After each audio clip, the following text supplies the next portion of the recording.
sao cứ phải đàn trước. Coi cái đàn trước mua, coi cái đàn trước là chọn cái tính. Hello. Yeah. Are you photographing yourself? Yeah. Bye bye. Chọn anh ra kế đó. Nanti kamu sempat ini mah.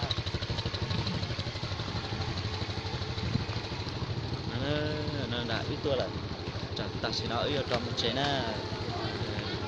Cái gì nó? Sipeng.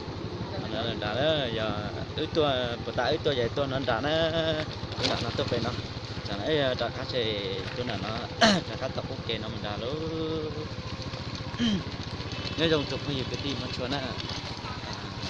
Nhất xử lý nếp bọ lý giáo ta bà o tao cho nên mù nhiều gì nhớ trâu lúc khó chua ta xin nhớ trâu lúc sao ta khi nó cho nó vô lòng một chế là cho về lúc tịnh số bộ là để huyện Sapa mà bây giờ xã tập phi nữa nó là đã yêu cho nên muốn ra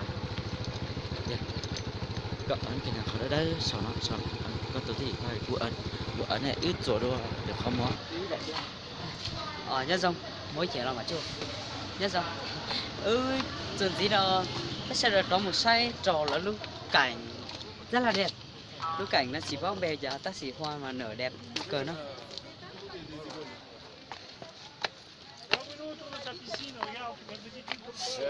Toyota. Muốn ra một cái. Muốn ra.